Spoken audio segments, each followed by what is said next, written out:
Hey, it's Amir Borman, and this is another episode of the Talent Tango podcast. On this week, I have a really cool guest, Shreya. She is a Splunk OG. So she's been at Splunk for almost 9 years.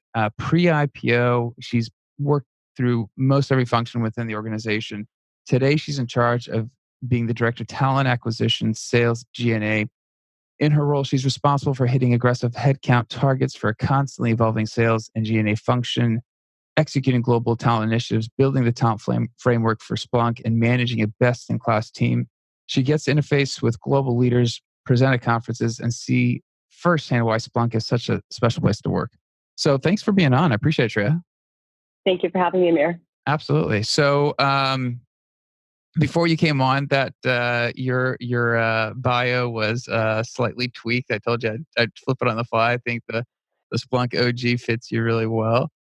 So you've been there 9 years. I mean, you have a pretty interesting career. We always like to start on the podcast just to understand how you got into the world of talent and then into your current position.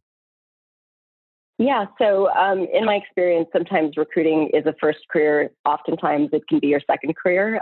For me, I actually started off in law. I went to law school, completed it, knew during, and we can talk more about self-awareness through this podcast. I think it's very important to one's success. But during that time, I could tell that I wasn't very attracted to the field. And so I was able to, when I got out, actually work in-house in recruiting for a small company, and was able to, because it was small, really recruit for all aspects and all elements of it. So I did that actually initially in-house.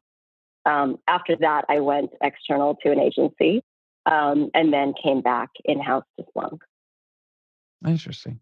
So just to touch on the self-awareness, I feel like I'm already relating to, because I mentioned to you, I got a master's degree in information systems. I went to start as a developer and quickly realized that I did not quite enjoy sitting down and coding. I like talking to people, so I meandered my career. Like when that realization happened, what was the emotions of like going? You invested your time getting the law degree. Obviously, it's a big credential, but what was your thought process of actually having to go through and disconnecting and just heading a different direction? It's a good question. I mean, I think first and foremost, you have to be willing to just take some risks in your career at any point in your career, but especially early on. And part of this was a risk. It was letting go of the unknown of something that I had invested in for good reason. And that reason had to be good enough for me to take that chance. It was, I could emotionally connect to how right it was to get out of law. And so really it was about, being comfortable with the unknown. We constantly talk about it nowadays. And it's an important message to bring into every element of your life. Get comfortable with the unknown. Don't be worried about switching careers. I know so many people who are so concerned about switching careers. You and I are great examples, and we're not in the minority of people who do switch careers. So, I think we make it bigger than it is. It doesn't have to be that way. We just, what to pull from your previous career. I knew what to pull from my legal training. So I knew that it wasn't going to be a waste of my time. I was going to make it so that it was worth the time I'd spent by bringing it forward into my next career. Interesting. So I'm just curious, as you kind of went through your career and started making, hires, how did you, like when you saw the resume that wasn't the typical resume that maybe others would be looking at to hire into talent or recruiting or whatever function, did you have certain empathy for those people because of your own experiences then? Yes, and I actually had it for two reasons. One, as I mentioned, I respect the fact that people do take big risks and chances with their lives. I think that opens more doors than it closes. So I do respect that. It tells me a certain behavioral element of them that I appreciate. The second reason I appreciate that kind of diverse profiles is also because in law school, what I discovered was I was pre-law and politics in undergrad. And most people were just like me. But the people who really rose to the top were the people that were creative writers, were photographers, were artists, were something psychologists, or something outside of the legal field.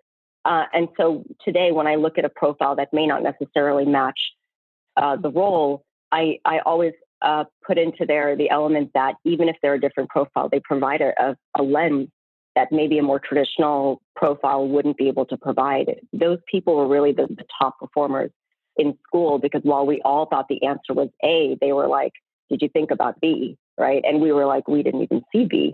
And so their lens is just broader and more diverse. And so bringing it back to your question, when I see a profile that's slightly outside of the realm of what I'd expect, that's always a profile that I look at more closely, and I look at the overlaps, because there are always overlaps that may surprise you in the way that they work well for the current profile you're thinking about.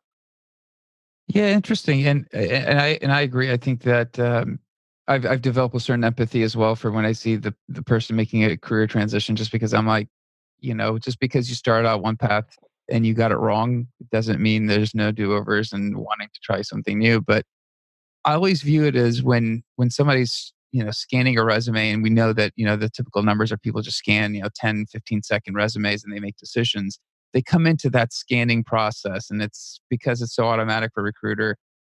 There's so much bias built into just what they're picking out to look for. I wish there was a way of explaining to people. I mean, I know it's a big thing out there, so I'm not going to solve it. I don't know how to solve it, but I just wish there was a way of going. That bias just overrides and eliminates so many naturally gifted people for roles. And I don't know. I know AI is supposed to come through and break down some of those affinity biases we're dealing with, but I don't know if that's something anytime soon that we're going to see. Yeah, I mean, it's you bring up a very relevant challenge, right, in our market. One way to do it is we did develop a tool, an in-house interview feedback tool. That one of its primary goals is actually to eliminate bias. One thing we do is there's experience-based competencies in the tool, but the other competency set that's in the tool is behavioral competencies. And those apply to any profile across the board. We're looking for the DNA of the candidate, not just what their experience yields. And that is somewhat consistently used across the realm. And so to go back to your point, we can actually see through the feedback if there was any bias, if they were like, they seem like a cool person, and that's not good enough, guys. That's a similarity bias, right? Like you're going to need to dig into that. And so to your point, yes, as a default, bias will be there. We are bias beings. Hopefully with the right tools, platform, and more importantly, the right lens, we can actually execute that out of the model. The right lens. I like that. That's a good term. I'm gonna nick that from you. Yeah, and I think what's interesting is you mentioned competencies and feedback. So when you guys are looking at that organizationally, is that behavioral competency literally across? It doesn't matter if it's sales, G&A, tech, whatever department, engineering. Is that something that has to exist across the board, or do you guys slightly tailor that based on maybe the area that you're hiring into? Yeah, so right now we have it set for sales, which is a fairly large part of our hiring in our org. The goal is to then do the same for products, for G&A. I don't know if we're going to make it similar or not. I think we're going to use what we have and consider if we can use it consistently across the functions and globally. But right now, it's really for global sales. But yeah, I think it remains to be seen if we're going to tweak it or not. What we do know for certain is that across the function, we will likely have the same behavioral competencies.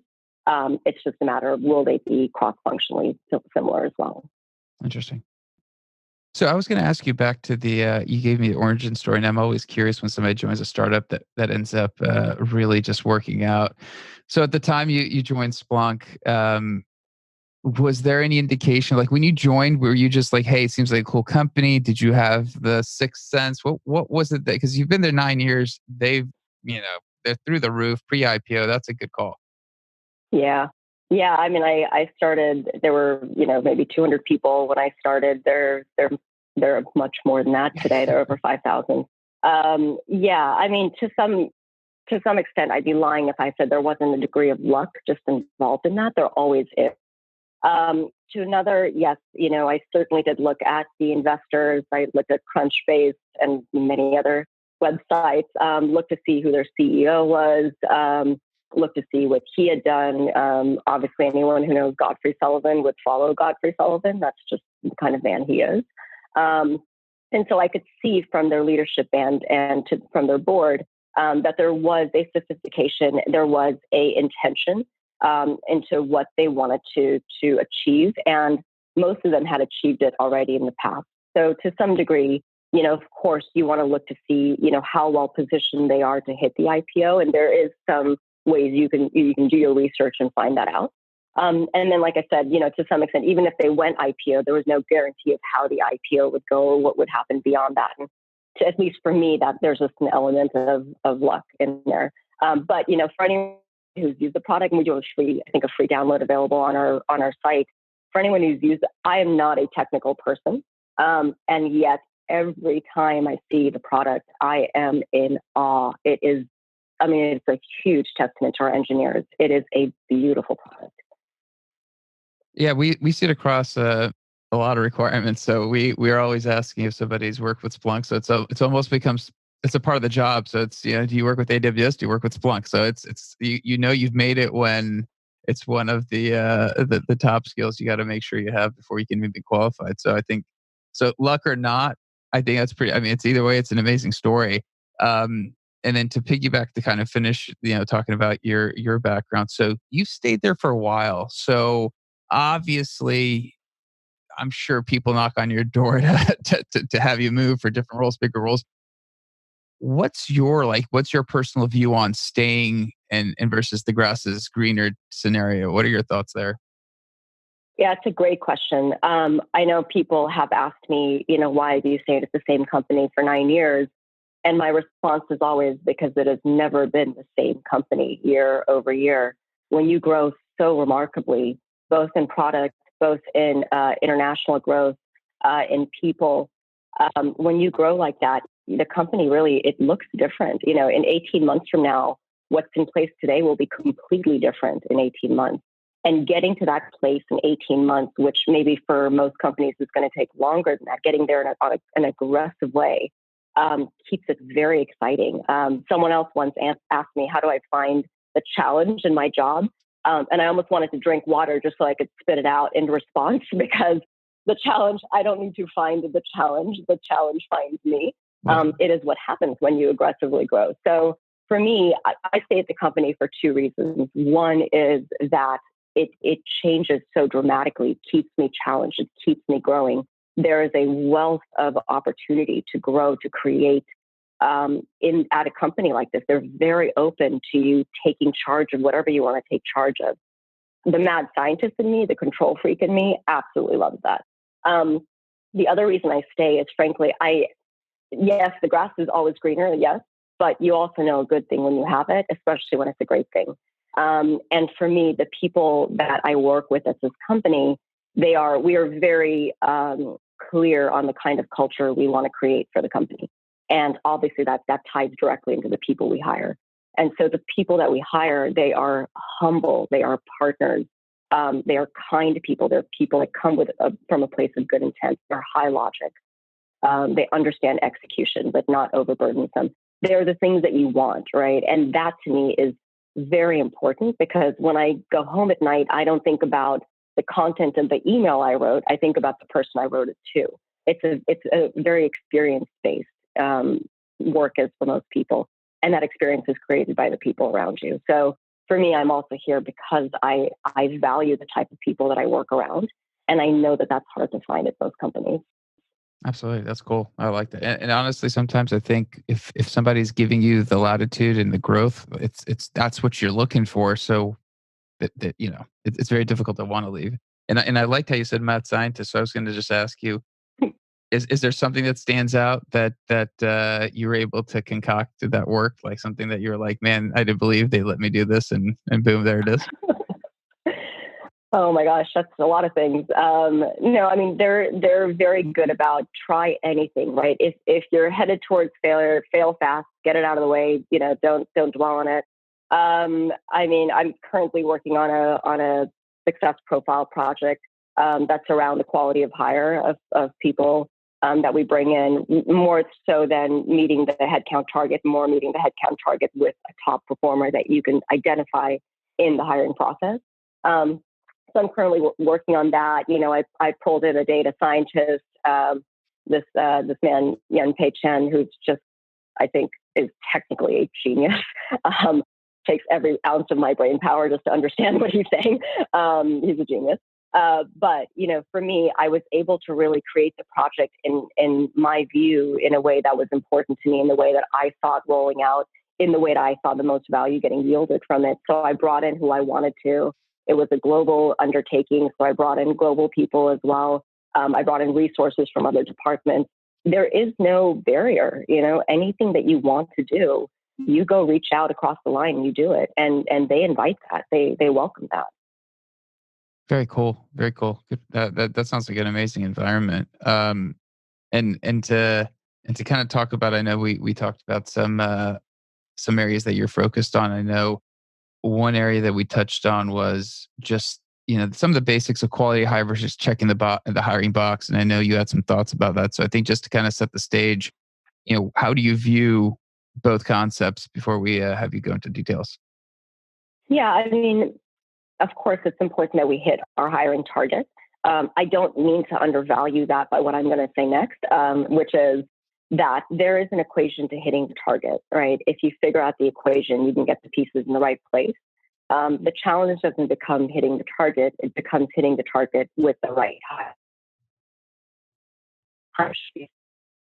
The way that we've done it, this is the project that I was working on with other people from the team, was that we looked at, so for example, for sales reps, we looked at their performance metrics.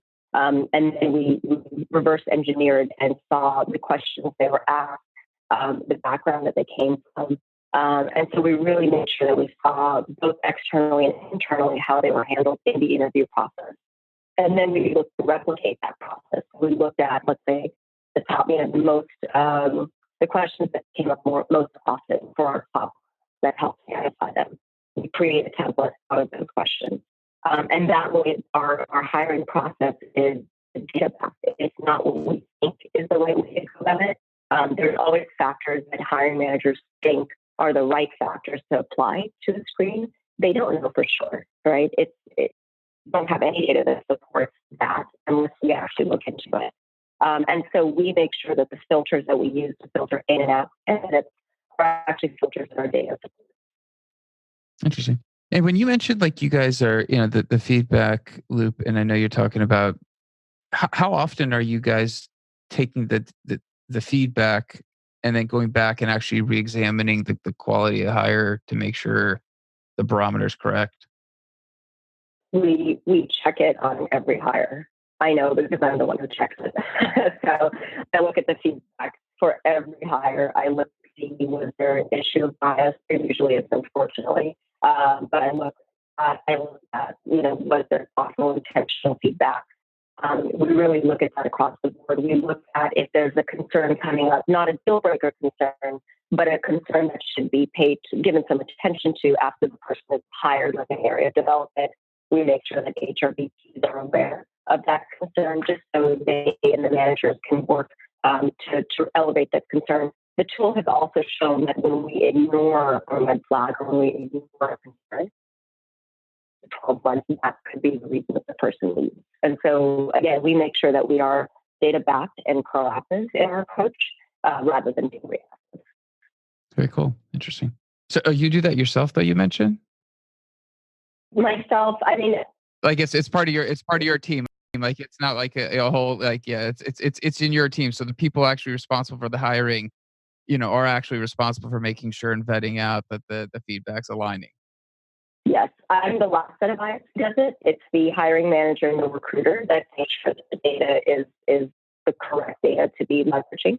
And then I'm the final set of eyes that approves it. Okay, interesting. All right. And then from the standpoint of capturing data points, I'm always fascinated because I know we can never capture enough of the data points. Who determines the data points to capture? Is it you yourself, a team? Are you collaborating with the hiring manager? How does that process work for Splunk? Yeah, it's very much a collaboration. I mean, we make sure that we don't call the initial meeting an intake meeting because that feels very one-sided, right? We call it a strategy session, more of a partnership, where the manager will come in and say, "This is what I'm looking for," right? And we'll have, obviously, we'll have better expertise in the area. So we'll start to tweak it to what makes sense. So we'll either expand or not, the profile according to what the right way is to approach that profile for that role. So it is very much a partnership. TA does have a seat at the table at Splunk. Again, I think that's in large part due to our culture. It is a very flat culture in that way. It's not political, high partnership and collaboration. So what that means is the leaders, hiring managers, they want to know what we have to say. We are their business partners. We are not transactional recruiters. And so they want to know what we have to say. I oftentimes will push back or will change the profile, according to the right approach. And my leaders are very receptive to that. They're very open to that. So I think, to answer your question, it is very much a high partnership and a high collaboration.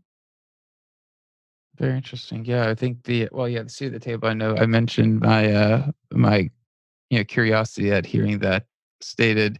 So when you say that, are you saying that based on influence or execution, like actual execution at the business level? I guess that's always to me where people might be confusing the seat at the table notion.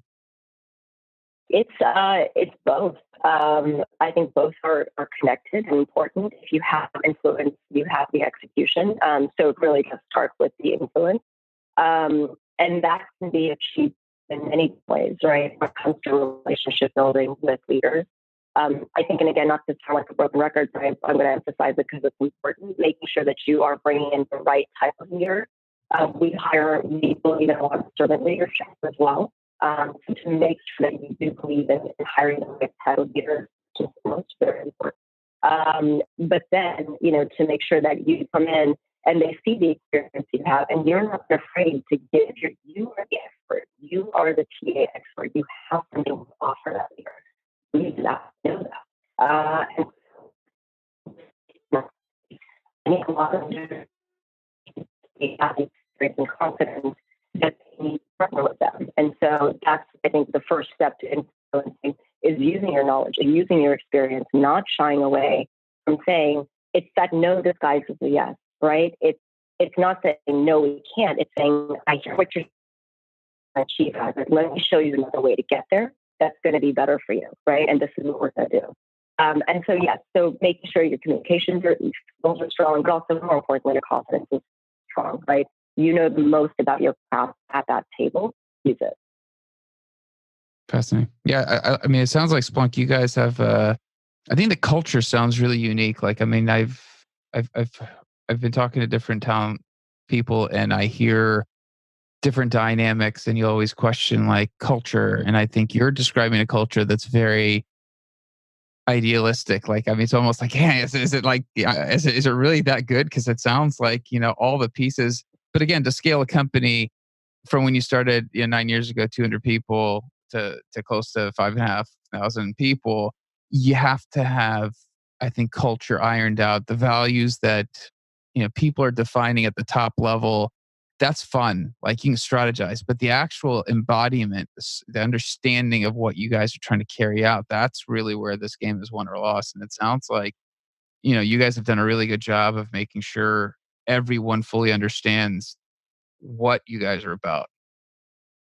Yeah, I mean, the good news is, I saw it, and I would not say TA or HR should even um, you know, take credit for the culture. It is there throughout the company. So, every hiring manager, every interviewer, without even before had this strong execution plan around culture in place, they were asking the questions that they needed to know to make sure that person was culturally a good fit.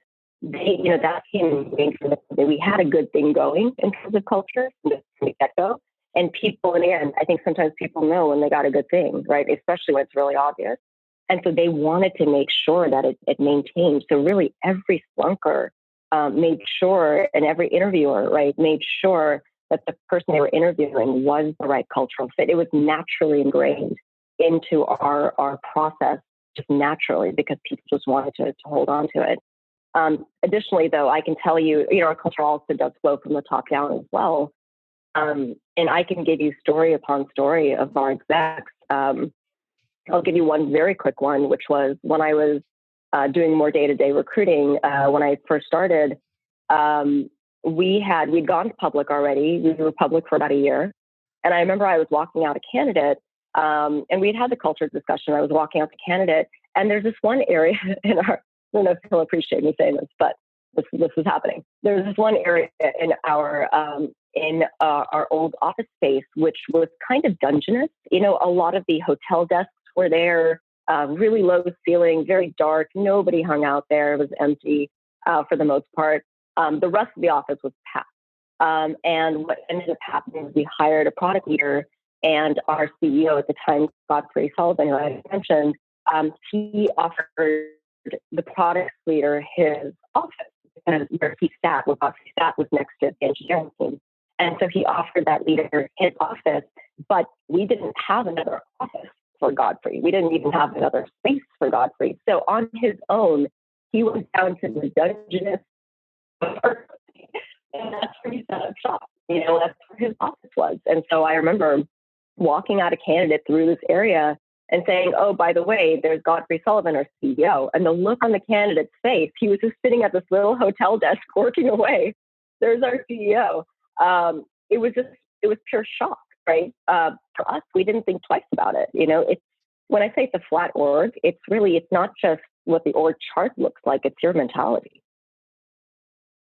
That's an awesome story. I mean, that would be pretty cool, because I mean, you probably would get the idea early on that not is it just flat, but it embodies flat. Everyone is there to do the better, the betterment of the company, and the fact that he would give up his I don't know what kind of office he had at that time, but to just very few people that I've ever come across in business like to give up anything, let alone a stapler, to a full office and move out to some kind of area where no one else is inhabiting.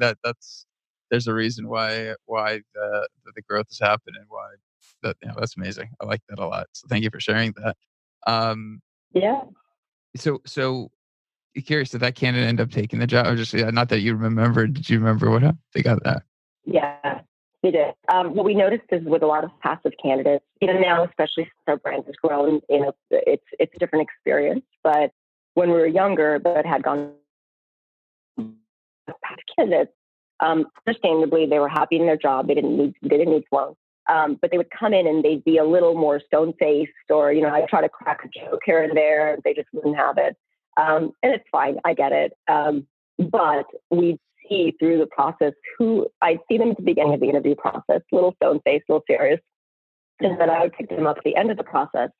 And they were two completely different people every time, because at the end of the process, they were laughing. You felt a lightness from them. They were excited. They were engaged with you. They were different people, and that again is a testament to the people that they met between the first, and the last interview cycle.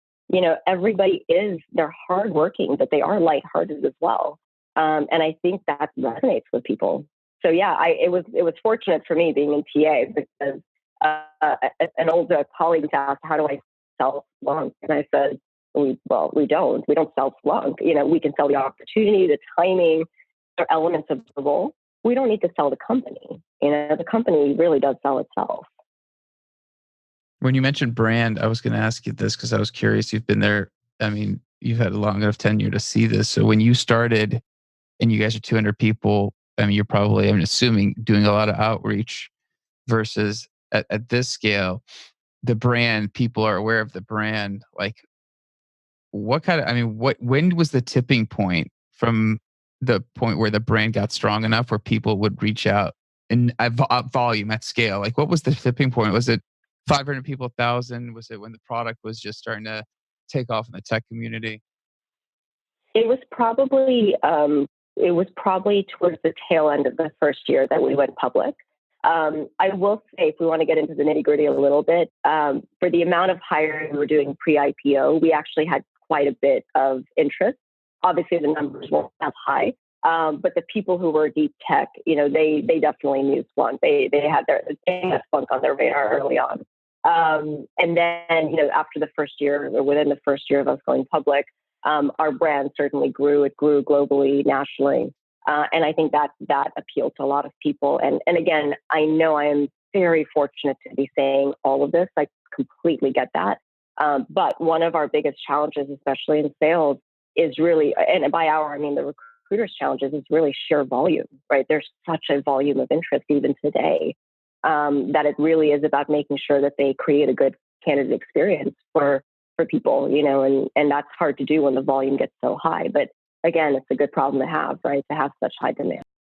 No, that's amazing. Yeah, I would imagine that early on that the tech community, especially when they start using products in beta and initial stages, and there's an affinity. I think GitHub probably had a very similar story. I'm sure if we were to talk to them, where the tech community was using GitHub way before anyone actually was like, "Hey, this is going to take off." So, very interesting. Um, you mentioned that the one role that you did bring on was, and going back to kind of the analytics and data points you guys, you take up as the analytics resource, and kind of the thought process of actually bringing that person on, and what precipitated the need to go, we need to actually have a formal resource, not the data team actually helping us.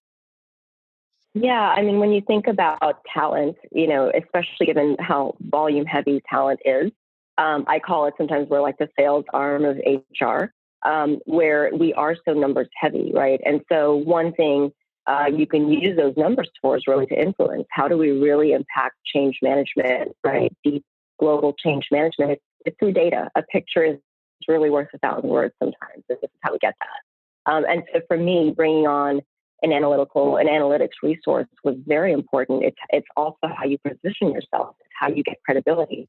If you have a good story to tell, data is the best way you can tell it. It is the most impactful way you can tell it. So we should be able to create the data and present the data in the most impactful way possible. And that does require a resource who specializes in that lens.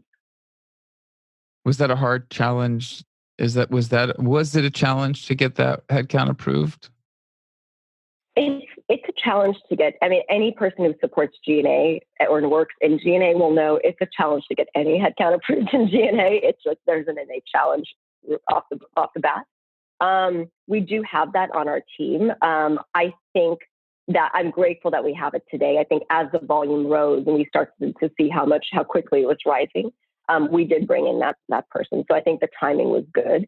But it's something that even if we were early on, I would have probably advocated for it. To take a slight and quick detour, when my husband was starting his company, he was fundraising. He had to go to all these VCs. The first thing I told him was hire an analytics partner, because you want to make sure that your data, he could do it, but you want to make sure that your data is presented in the strongest way possible. And so to me, that there's just a leg up to have a partner and a resource like that.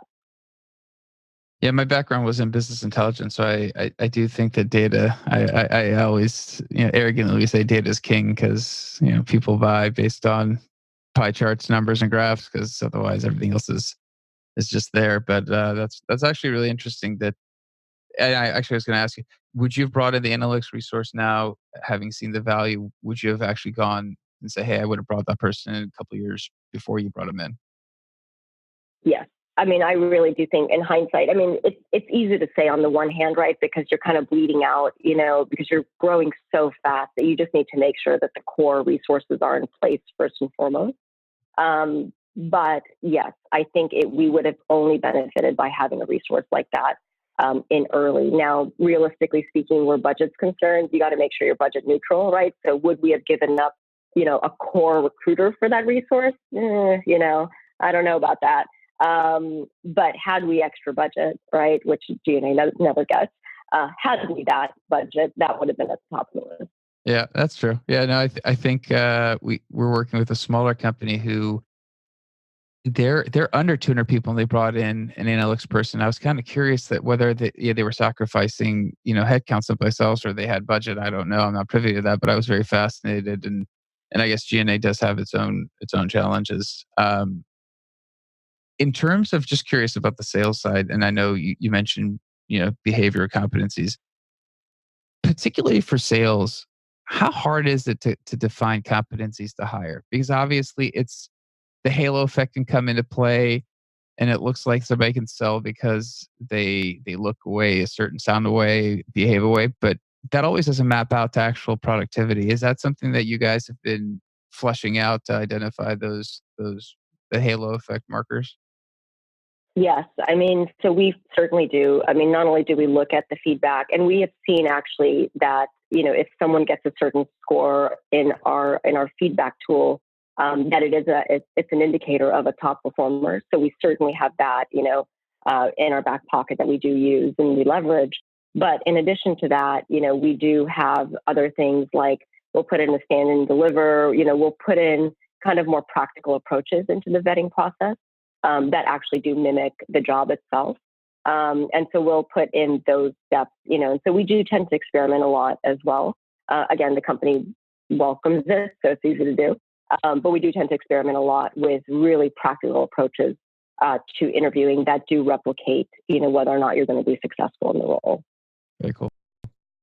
I mentioned it's mostly dialogue, and there's only two questions. I'm cognizant of our time together, so I want to make sure I gave us enough time to go through that as well. You've had a fantastic career from law to recruiting, and I think I'm really curious. I think you touched on it, but what kind of advice would you give a younger you if you had to go back and you could reset it? What advice would you have? It is to take a minute and slow down and just stop for a second and think about what you like, what you need. Are you fulfilled? What does that look like? What does that feel like? I think in this, in the world today, we move so fast that self-reflection is being lost. And when it's time to make a change, you're so overwhelmed at that point because you haven't really taken a minute to think about, is this the road that I want to be on, right? So I think that's really important, right? Just to get yourself into the right mindset, to make sure that you are moving in the direction that you want to move in. Don't be afraid to change directions. We live in a society where you can pivot and pivot and pivot, and that's actually welcome. There's a place for you in that pivot. So don't be afraid to do that. The other thing I would honestly give advice to for my younger me is, if you are looking for that next step and you don't know what that is, there are resources out there, right? There are career surveys and things which sound super gimmicky and like they wouldn't work. I remember taking one of these tests in high school, and back then it was saying you're going to end up in HR, and I was just like, no, I'm not. I'm going to be in law.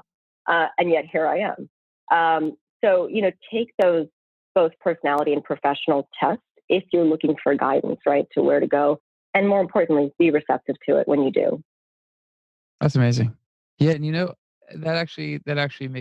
one thing that to piggyback off that, I always think about myself looking back at it. I wish I had sampled more in terms of different career options, different classes, different undergrad, courses, just to have seen, I was very focused on being a certain type, and I, didn't really look outside that lane. And I think once I did, I always reflect back and I go, I wonder what would happen if I just said, hey, you know what, I'm going to do a dance class. And I probably am not a very good dancer. I've done well, but it would have hurt my GPA, but I'd have been like, maybe that opened my eye up to something different. I think the self-reflection, the taking a second, that all I think is really interesting because I think, I don't know if the paths would have been altered. I don't think you can complain. Like that's a funny thing, hindsight. Like maybe if you don't go to law school, there's something from that experience that you carried over to Splunk. So the path had to be the path to me. Yeah, it's very interesting. You're right about that. I think we take college as a means to an end, and we forget about the fact that there is a journey involved, in that process. I wish college was more like med school where they do rotations on the job rotation. It would be nice. I know we have internships, but people don't always get the internships that they're looking for. I wish there was a little bit more thought put into the college process. But even when there's not, we can still, our students can still put in that thought and really make sure that they take it as an open-ended journey. How many people really know what they want to do when they're 17? How well do you know yourself when you're 17?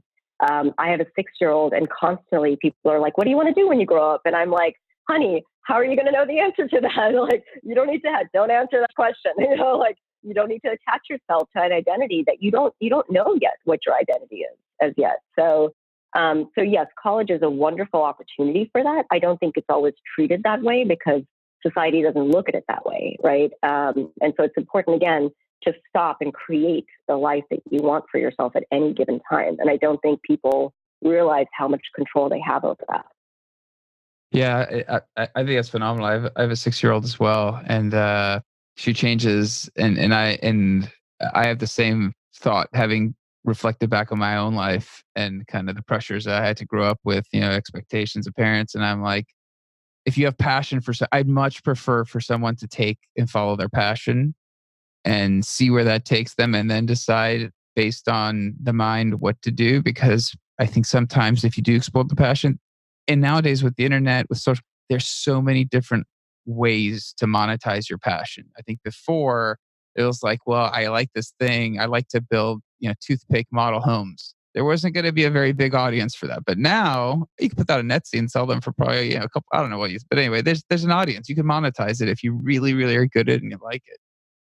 Yeah, I completely agree. There are more controls, there are less barriers and more levers that you have if you look for them, right? If you look for the barriers, you're going to find the barriers. If you look for where there's open doors, you're going to find the open doors. So a lot of it is just the mentality that you have going into it. I love that. I think it's true. People do look for the barriers before they look for the open door. Very good.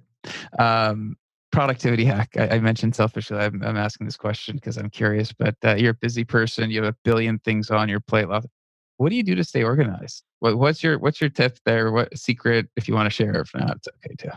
No, just kidding. Chocolate, lots of chocolate. But Yes. no, that's more a coping mechanism than anything else. No, what I do, to be honest, there's the physicality of it, but really what's more impactful to me is actually the mental state that I'm in. And so for me, what I do to stay productive or to not be overwhelmed is to make sure that I'm clear on where my own boundaries are, what I can and can't do, when I can get to something, when I can't.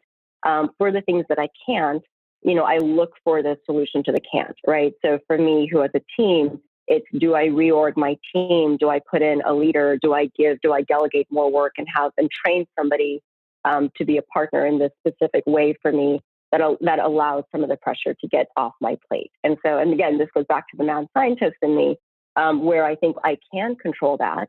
Again, we don't always think we have the control that we have. We do. So a lot of it is, don't worry about needing to be productive. If you set yourself up for success to begin with, you don't have to fix things as much on the back end. So in other ways, I remember we were talking to what we call him, a guru. Basically, he was an Indian holy man. And I remember I was talking to him, and I remember somebody asked him, "How do you manage stress?" And he said, "I've never understood that question." He said, "Why would I manage stress when I can choose not to feel it to begin with?" And that was a little too out there for me for a second. I was like, I don't understand what you're saying. But what I really mean is, work with the input output on the front end so that you don't have to drown on the back end. And again, a lot of that is creating the boundaries for yourself, knowing how to set those boundaries appropriately in a way that doesn't impact your job negatively or your brand. And then creating an execution plan for what you can't do around those boundaries and making sure that they are also, resolved for. So to me, if you can get that right, you don't have to deal with as many productivity hacks because you haven't put yourself in a place where you're drowning.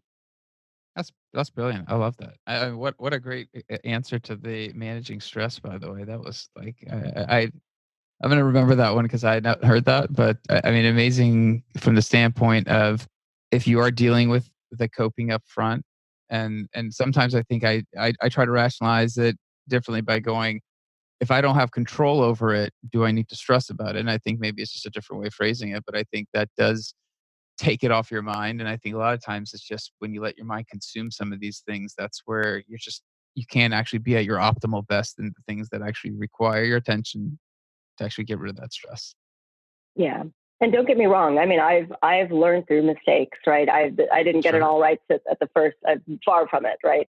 I've learned through mistakes, but again, that's why mistakes are such a good thing, right? The mistakes are part of success, and so, which is another thing I tell my 6-year-old constantly. But yeah, I have learned from those mistakes, and they have helped me see the value, right, in doing it the wrong way versus the right way. There's a great book called "The Obstacle Is the Way." And it tells you that when you're in the moment, when you're in a frustrating moment or in the challenge or in a problem, yes, we can rationalize, why we're going to learn from this. But sometimes emotionally, we can't absorb why this is a good thing for us to be in this challenge, right? Or for us to be this stressed out. And this book kind of shows you how you can emotionally embrace the challenge, embrace the stress. Um, and so to me, a lot of it is having the right mindset, even when you are overwhelmed.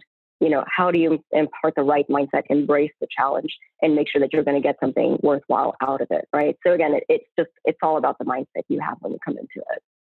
Awesome. I mean, fantastic. I love the whole thing. Just the mindset you bring to the table, the experience at Splunk. I think you've got to be a little dynamo over there. So they're lucky to have you. Um, Thank you for being on. I'm like, I was just looking at the time. And I'm like, my God, the time did just like fly by. And I think we could probably get chatting about a couple other topics I'd written down. But I appreciate you being on. And if someone does want to reach out to like follow up on anything that we talked about, are you okay if they reach out via LinkedIn or any other social medium? Yes, absolutely. I'd welcome that. Awesome, awesome. And we'll put that in the show details. And again, thank you very much. And everyone who has listened to this, please give me some feedback. Reach out to Shreya if you have any questions, any other questions or topics you want us to cover with another leader in talent. Please let us know. I'm always trying to find another area to kind of delve into. But otherwise, I appreciate your time. Thank you. Thanks, Mayor. Take care. Thanks.